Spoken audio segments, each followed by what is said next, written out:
Welcome back to the deep dive. Today, we are wading into waters that are usually pretty turbulent. We're talking about addiction. Yeah, it's a heavy topic. It is. But more specifically, we're talking about the people around the addiction. You know, the families, the partners, the parents who are usually standing on the sidelines, just wringing their hands, wondering, what on earth can I do to fix this? It's a position of immense powerlessness, Hmm. or at least that's how it feels. It's this constant state of crisis. Right. And, you know, usually when we feel powerless, we look for a script. We look for some kind of roadmap. A plan. A plan, exactly. And I think for most of us, if I asked you to close your eyes and picture addiction treatment, you're going to see a very, very specific scene. It's probably from a reality TV show.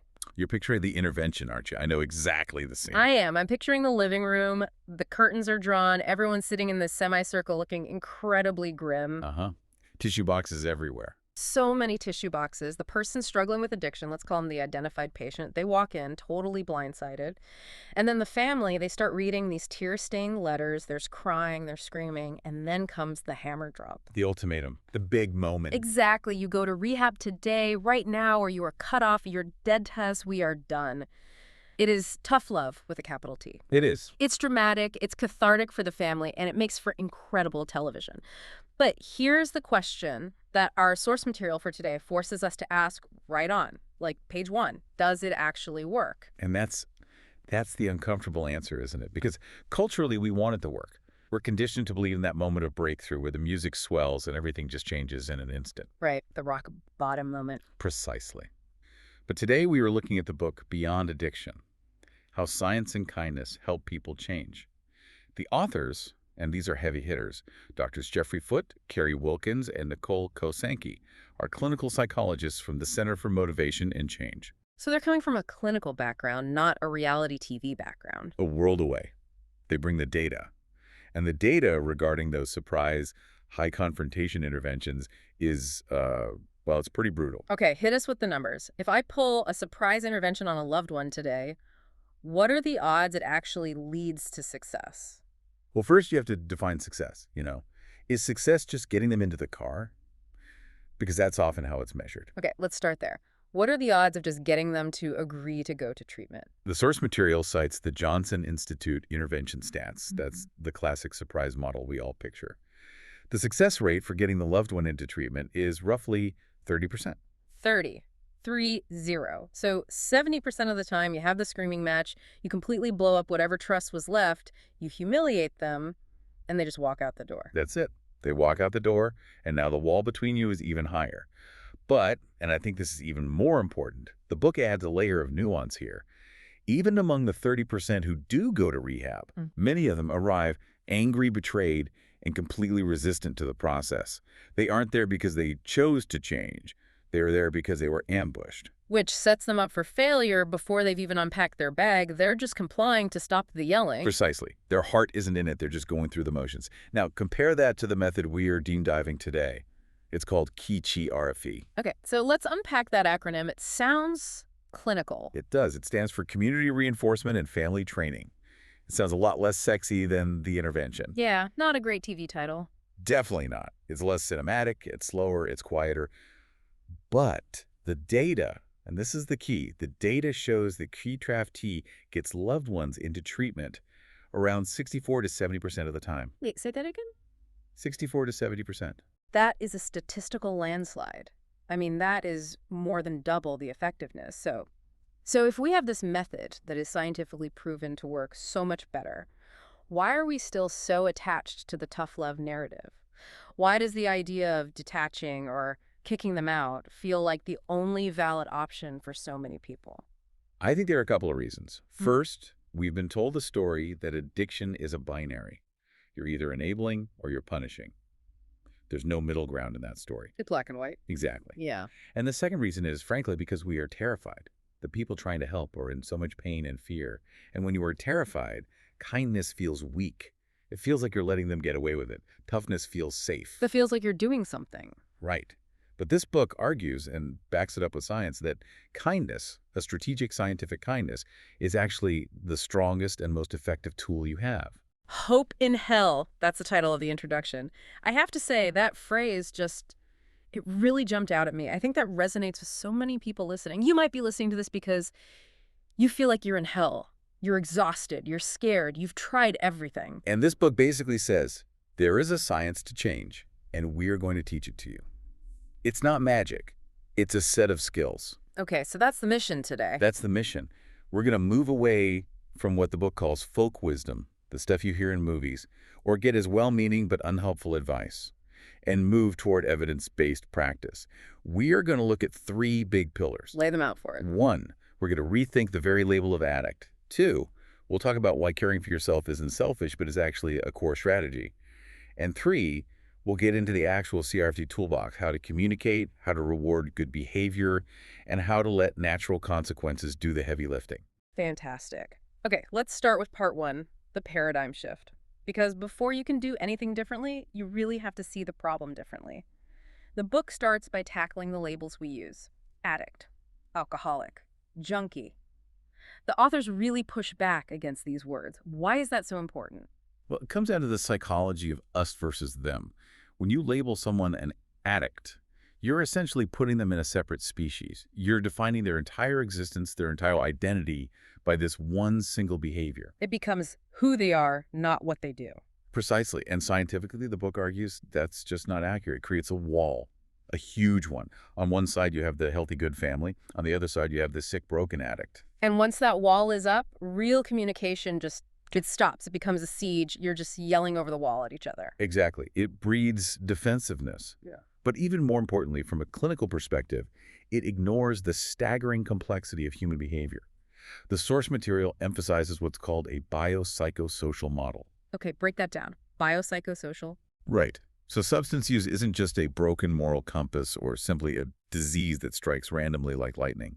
It's a complex interplay of biology, your genetics, your brain chemistry, psychology, so your trauma history, your coping skills, your mental health, and your social environment, your job, your relationships, your community.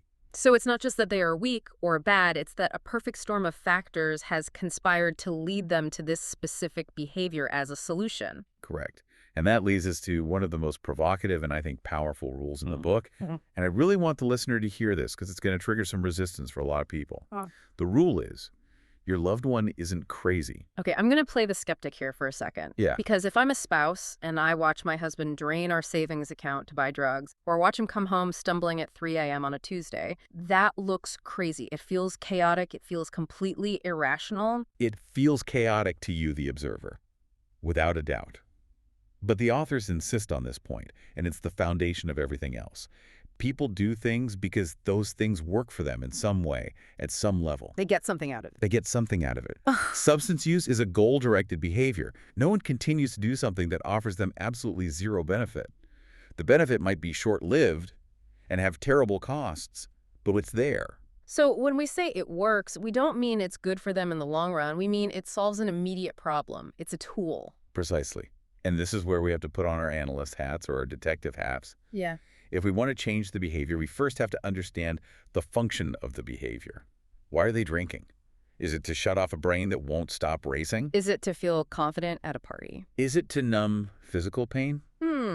Or emotional pain from something that happened 20 years ago? If we just scream, "You're crazy for doing this," we completely miss the motivation. We're not even in the right ballpark. And if we miss the motivation, we can never offer a better solution. Yeah. It's like, if you see someone using a screwdriver to hammer a nail, you could just yell, "You're a bad carpenter." Right. Or you could say, "It looks like you need to put a nail in that wall. Here's a hammer. It works much better." If I don't know why you are using, I can't help you find a non-destructive way to achieve the same goal. This brings us to a specific tool in Chapter 2 that I found. Well, I found it really difficult to wrap my head around at first. It's the behavior analysis, or what they call the ABC chart. This is the core detective work of the entire SCIARFT method. It's where the insights come from. On paper, it looks so simple, just 3 columns: A, antecedents; B, behaviors; C, consequences.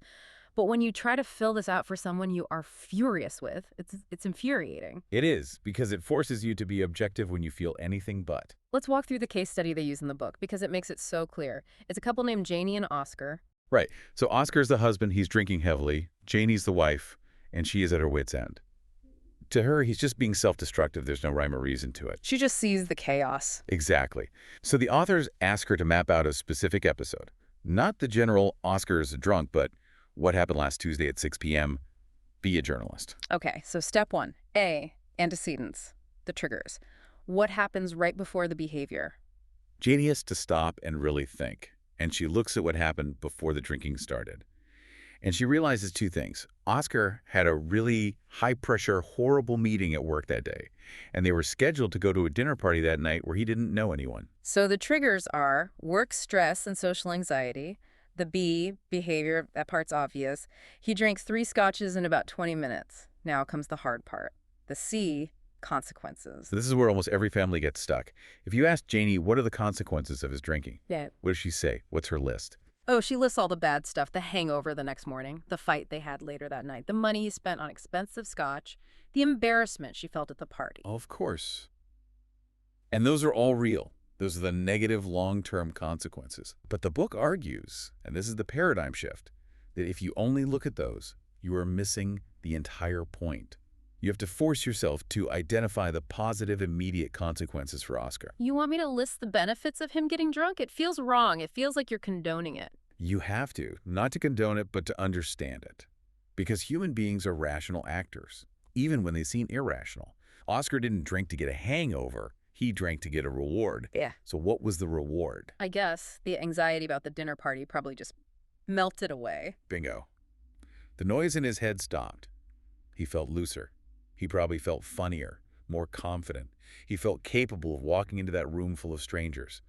The alcohol worked. Okay, I see where this is going now. If I, as Janie, just yell at him about the hangover, I'm completely ignoring the fact that the alcohol solved his anxiety problem. Precisely. And this leads to maybe the biggest single insight in this section. Substance use is a solution. It's a bad solution with terrible side effects. But for the person using, it is a solution to a real problem. That is a tough pill to swallow. My husband isn't a monster. He's a guy trying to treat his social anxiety with the wrong medicine. But once you can see it that way, you have a tactical advantage. Because now you don't just say, stop drinking. You can start to ask, how else can we help you handle social anxiety? You start to think about replacing the solution. So you're not just attacking the behavior, you're addressing the underlying need. Exactly. Maybe he needs to go for a run before the party to burn off stress. Maybe you agree to arrive a little late so he doesn't have to make small talk for an hour. You have options now. This also explains what the book talks about next, which is ambivalence. Oscar isn't in denial. He is ambivalent. He's torn. He's completely torn. One part of him loves the relief the alcohol gives him. The other part of him hates the hangovers and the fighting with Janie. He is stuck in the middle. Most people are. And the authors make a huge point of saying that ambivalence is normal. It's not a pathological state. It's just the human condition when we are trying to make any difficult change. Think about anyone trying to start a diet. You desperately want to lose weight, but you also really want that piece of pizza. That's ambivalence. We understand it with dieting, but we pathologize it with addiction. So understanding that our job is to help them tip those scales of ambivalence towards change, let's talk about the science of change in Chapter 3. Right. The big headline here is, it's not magic. It's not a single moment of clarity. It's learning. The book compares recovering from a substance issue to learning a new language or learning to play a sport. It's a process that involves neuroplasticity. This is the brain science part, which I found fascinating. It's incredible. Our brains are wired to repeat behaviors that get rewarded. That's dopamine. When you use a substance, you get this huge artificial flood of dopamine. It carves a deep, fast-flowing riverbed in your brain. The default pathway. Exactly. To change, you have to carve a new riverbed, a new pathway. And that takes repetition, it takes practice, and this is key. It takes reward. The new thing has to feel good too. So you can't just willpower your way out of it. You can't just grit your teeth and stop. Willpower is a battery that runs out really fast. You need new rewards. The authors mention that the brain needs joy, or at least satisfaction. It needs dopamine to build new pathways. You have to replace the high of the drug with the high of connection or achievement or peace. And what about failure? Because if you are learning a language, you are going to mispronounce words. If you are learning to play tennis, you are going to hit the ball into the net a lot. A lot. But in addiction, We treat a relapse as a complete catastrophe. We say, oh, you hit the net, you're back to square one, you failed, all that progress is gone. Which is so demoralizing. Terribly. The book argues we should treat relapse as data. Okay, you drank on Friday. Let's get curious, not furious. Why? What happened? What was the trigger? What can we do differently next Friday? It's just information. It's not a moral failing. That is so much more compassionate. It takes the shame out of it. And shame is a terrible motivator, isn't it? Shame shuts people down. It triggers the stress response, which, and here's the irony, often triggers the urge to use to escape the feeling of shame. It's a vicious cycle. Okay, so we have shifted our mindset. We aren't dealing with a crazy addict. We are dealing with a loved one who is using a substance to solve a problem and who is stuck in ambivalence. Now we need to turn the camera around. We need to talk about the person reading the book or listening to this deep dive, the family member. This is part 2, the oxygen mask. I love this metaphor, even though it's cliche, because it's cliche for a reason. On an airplane, they tell you to put your own mask on before helping others. But in the context of addiction, this feels almost impossible for people. It feels completely counterintuitive. It feels selfish. If your child is drowning, you don't go sit on the beach and read a book, right? That's how parents feel. I have to stay up all night worrying. I have to monitor their every move. If I take a break, they might die. The stakes feel so high. They do. And the book addresses this head on. It acknowledges the Al-Anon connection, the idea that you cannot control the other person, so you must care for yourself. But beyond addiction adds a really important biological layer to this. It's not just about detaching so you don't go crazy. It's about mirror neurons and social contagion. This is so fascinating. The idea that we literally catch each other's moods like a cold. We are herd animals. We are wired for it. If you walk into the house radiating anger, fear, and tension, even if you don't say a word, your loved one picks up on that instantly. Their cortisol spikes. Their stress level goes up. And let's go back to the ABC chart. If their trigger for using is stress, and you are acting like a walking stress bomb. I am literally biologically triggering the very behavior I want to stop. You are. Your depletion, your anxiety, your anger creates an environment where using becomes a more attractive option for them. Conversely, if you are modeling a life that is calm, engaged, and full of other interests, you are lowering the temperature in the house. You are making sobriety look attractive. You're showing them there's another way to live. You are modeling independence. So self-care isn't just for you. It's a strategic intervention. It's one of the tools. It is the first tool. And they introduce an acronym for this, ACT. Awareness, coping, and tolerating. Okay, let's break this down. First, awareness. Awareness is just stepping out of autopilot. Usually families are in constant reaction mode. Something happens, they scream. Something happens, they cry. Awareness is pausing to ask, how am I doing right now? Where am I on the happiness scale? The happiness scale, that's a tool in the book where you actually rate your own satisfaction in different areas of your life, totally separate from the user's behavior. How is my social life? How is my physical health? My career? And very often, family members look at that scale and realize they're at a 0 or a 1 in everything because the addiction has consumed the whole house. Awareness is the first step to reclaiming your own territory. Okay, then comes coping. Coping is the difference between reacting and responding. Reacting is instinctual. It's the lizard brain screaming in panic. Responding is a conscious choice. It's taking a breath, calling a friend, going for a walk, so that when you do interact with your loved one, you aren't coming from a place of pure, raw panic. And tolerating. That word is tricky. It sounds like putting up with bad behavior. It sounds like that, but it actually means tolerating your own discomfort. This is absolutely crucial for what we're going to discuss later regarding consequences. Right. If you want your loved one to face the natural consequences of their actions, you have to be able to sit with the crushing anxiety of letting them fail. You have to tolerate the urge to fix it. That is a superpower, the ability to just sit on your hands when every fiber of your being wants to grab the wheel and fix everything for them. It is the hardest skill to learn in this entire book, I think. Now, self-care doesn't mean you become a doormat. It doesn't mean you let them walk all over you. Chapter 6 is all about limits versus boundaries. And they use a Jenga metaphor here that I thought was brilliant.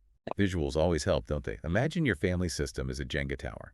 The addiction has already pulled out a bunch of blocks. The whole tower is wobbly and unstable. Okay. Often the family member thinks, if I set a limit, if I say no to something, that will be the block that makes the whole tower fall. So they can just keep propping it up, swaying back and forth, terrified of making a move. But the book makes a really key distinction between a breaking point and a limit. Yes. A breaking point is emotional. It's when you finally snap after months of putting up with things and you just scream, get out! I'm done! It's uncontrolled. It's an explosion. And a limit. A limit is planned. It's a boundary you set when you are calm to protect the structural integrity of the tower and yourself. It's proactive, not reactive. So a limit might be, I love you, but I am not going to give you cash anymore because I'm worried about how it's being used. Or, I am not going to allow drinking in the house. Right. And you set that limit, not to punish them, but to keep the Jenga tower from collapsing. I love you, but for my own sanity and physical safety, I cannot ride in a car with you when you've been drinking. That's a limit. It's protective, not punitive. Okay, so we have shifted our mindset and we have put on our own oxygen mask. Now we're actually ready to engage. This is part 3. The craft toolbox. This is the how-to section that everyone is desperate for. This is where the rubber meets the road. Craft isn't just about being vaguely nice. It's highly strategic behavioral training. It's about skills. And the very first tool is positive communication. That's chapter 9. Which makes sense because communication in these families is usually broken down completely into just nagging, pleading, yelling, or the silent treatment. It's a war zone. The goal here is to de-escalate and actually be heard. The book gives us 7 specific positive communication skills. I want to run through these because they are so practical and actionable. Number 1, be brief. This is the stop lecturing rule. It's so tempting to think if we just explain it one more time in a 20-minute monologue, they will finally get it. They won't. They tune out after the first sentence. Say what you need to say in a sentence or two, and then stop talking. Less is more. Number 2, be specific. So instead of saying, you're always such a mess, which is impossible to act on, you say, I would really appreciate it if you would put your dishes in the dishwasher. Vague complaints get vague, defensive results. Specific requests are actionable. Number 3, positive phrasing. This one is huge, and it feels a little weird at first. You have to tell them what you want, not what you don't want. So instead of, stop coming home late without calling, you try, I really love it when we can have dinner together at 6:00. It would mean a lot to me if you could be here. It changes the entire tone. It sounds like an invitation, not an accusation or an order. Okay, number 4, label your feelings. The classic I statements. I feel worried when I don't hear from you, rather than, you are so irresponsible and inconsiderate for not calling. Statements are like pointing a finger. They trigger defensiveness immediately.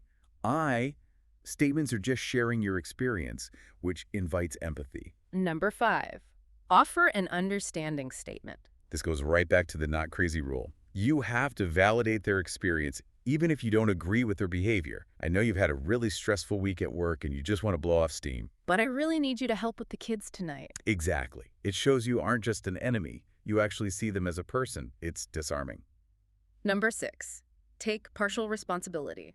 This one is also very disarming. It diffuses tension like nothing else. Something like, I know I've been nagging you a lot lately and I'm sorry for my part in our arguments. It just lowers their shield. They can't fight you if you're already agreeing with them a little. And finally, number 7, offer help. Is there anything I can do to make this easier for you? It turns it from a conflict into a partnership. You're on the same team trying to solve a problem. And there is one golden rule that goes on top of all of these, which they call the doorknob rule. I love this. Oh, yes. Timing is everything. Do not ambush them the second the doorknob turns and they walk in the house. We've all done it. Everyone has done it, but it never works, especially if they might be under the influence. If you try to have a serious, productive conversation when they are high or drunk or even just exhausted from work, you are absolutely setting yourself up to fail. You have to wait for a calm, sober moment. Okay, moving on to tool number 2 in the toolbox. We have to address the elephant in the room, or maybe the whale in the room, since we are talking about the Shamu method. Right. Reinforcement.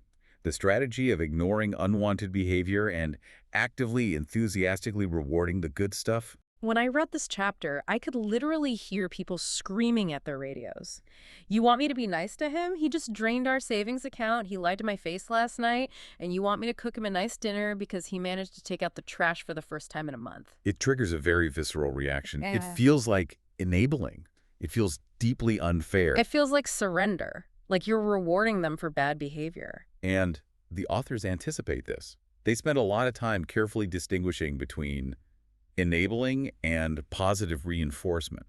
And the difference is entirely about timing. Okay, break that down for us. What is the difference in timing? Enabling is when you step in to prevent or soften the negative consequence of the bad behavior.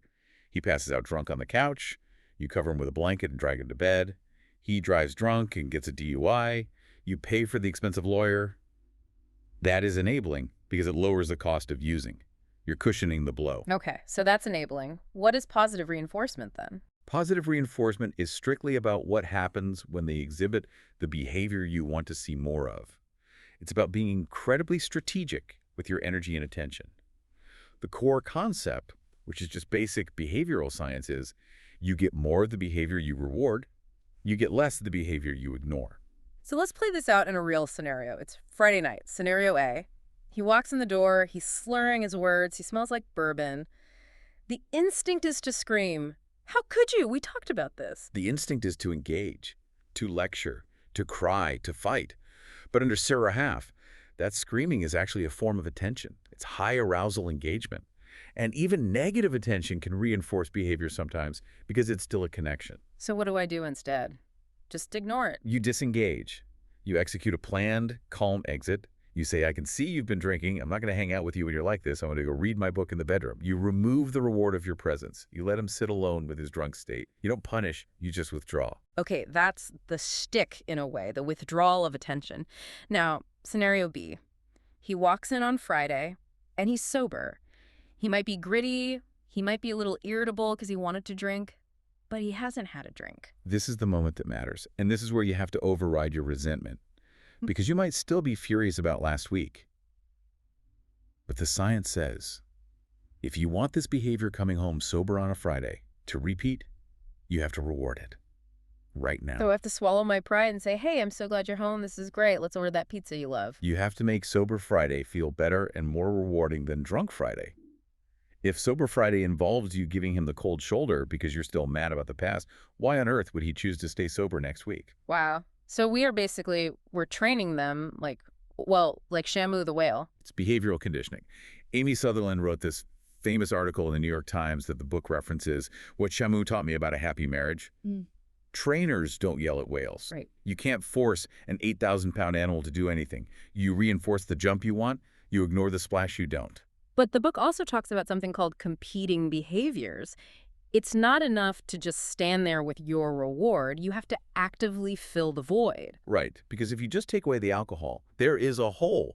We talked about how alcohol solves a problem, right? Stress, boredom, social anxiety. You have to help them find a competing behavior that fills that hole, that serves that same function. So if they drink on Friday nights to relax after a long week, you can't just say, don't drink. That leaves a vacuum. Exactly. You have to say, hey, let's go see a movie on Friday night. Or I booked us a couples massage. Or let's go for a long run together. You have to schedule something that makes the drinking impossible or less attractive, but still provides a reward. You are crowding out the bad behavior with good behavior. Okay, that makes sense. Tool number 3. This is the flip side of the coin. Natural consequences. This is chapter 11. And honestly, this feels like the hardest part of the whole book, especially for parents. It is so hard because it goes against every protective instinct you have. But the book makes a huge, crucial distinction between punishment and consequences. Explain that difference. Punishment is something you inflict on them. I'm taking your phone away, I'm grounding you, I'm yelling at you, I'm shaming you. Punishment comes from you, the parent or spouse, so they get mad at you. Yeah. It becomes me versus mom, or me versus my wife. It becomes a power struggle. Yeah. And natural consequences. Natural consequences are what the world inflicts. It's simply cause and effect. If you stay up all night drinking, you are hungover and exhausted the next day. If you miss work, your boss is mad. If you lose your phone while you're high, you don't have a phone anymore. And the strategy here is to do absolutely nothing. The strategy is to step out of the way. Family members, with the best of intentions, often act as human buffers. We cushion the blow. We call the boss and say he has the flu. We drag them out of bed so they aren't late for school. We clean up the vomit so they don't have to face it. We are preventing them from feeling the full pain of their actions. Exactly. And if they don't feel the pain, what is the motivation to change? The cost of the behavior isn't high enough because you are paying the bill emotionally, socially, or literally. So the advice in the book is, if they pass out on the kitchen floor, let them wake up on the kitchen floor. It's uncomfortable, it's embarrassing, it's cold. But that internal experience of, oh my God, I woke up on the floor, is a much more powerful motivator for change than you yelling, you slept on the floor again. If they sleep through their alarm for work. Let them be late. Let them deal with their boss. It's their job, not yours. Now, there's a huge safety caveat here, right? We aren't talking about life or death situations. Absolutely. The expert context here is vital. The book calls them red lines. If they are trying to drive drunk, you intervene. You take the keys, you call a cab, you call the police if you have to. If there is violence, you get yourself to safety. If a child is in danger, you intervene. Safety always, always comes first. But for the stuff that is just messy, uncomfortable, or expensive, you have to let the world be the teacher. It sounds like, in a strange way, we are trying to give them their dignity back. The dignity of owning their own life, their own choices, and their own mistakes. That is a beautiful way to put it. Yeah. You are respecting them enough as an adult to let them handle their own mess. Okay, let's move to part 4, treatment options in the long game. Because eventually, hopefully, all of these strategies lead to a moment where the person says, okay, I can't do this anymore, I need help. And this is where the cultural narrative fails us again, because we think the only answer is 28 days in an inpatient rehab facility in another state. Right, rehab or nothing. But chapter 12 is all about the menu of options. Because one size does not fit all.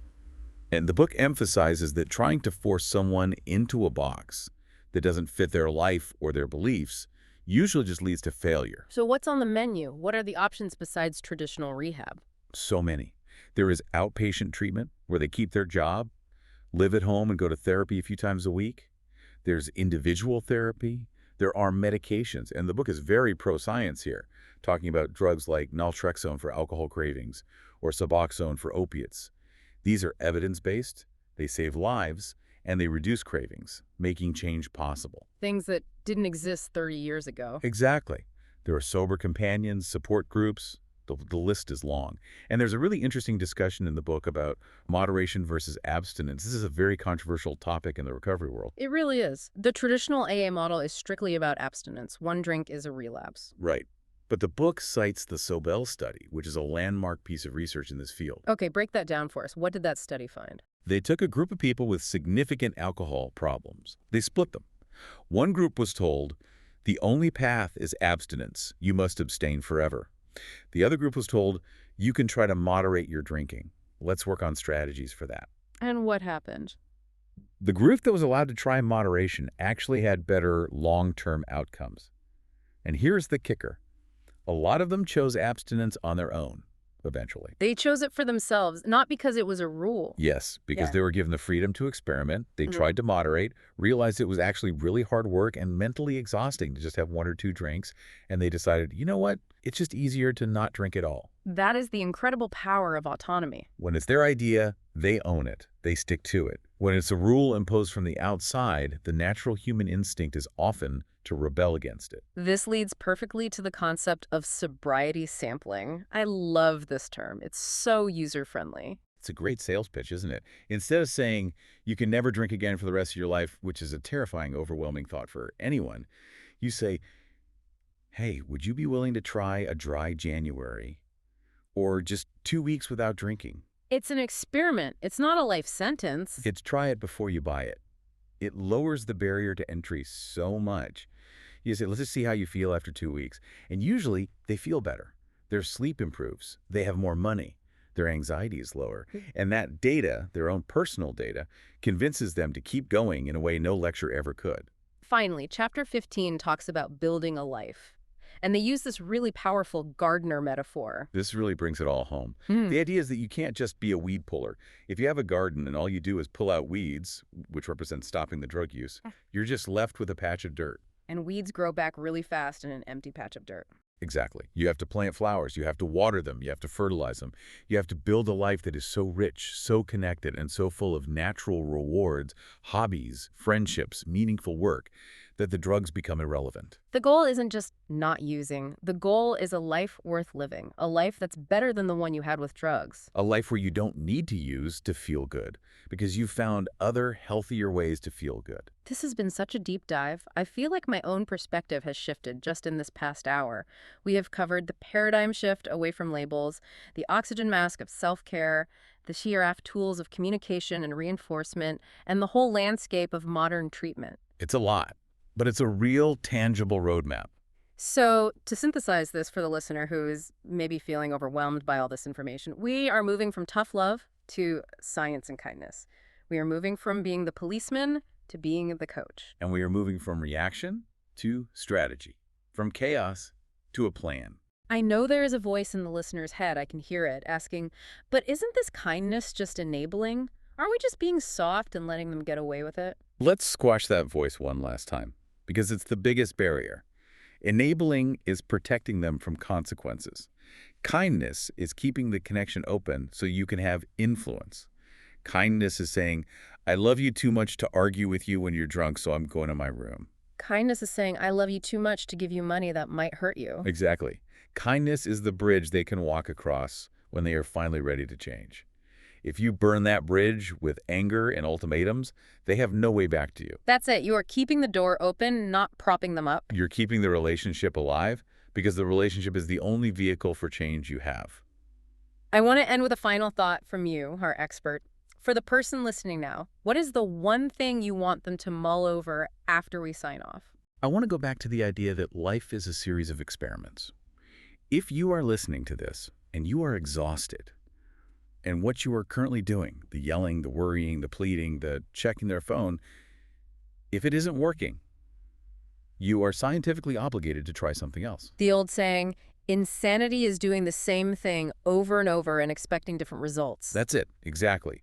So why not try kindness? Why not try the experiment of positive reinforcement? Just for 1 week, see what happens. Worst case scenario, you haven't lost anything. Best case scenario, you start to see a tiny shift, a little bit of hope. Start small.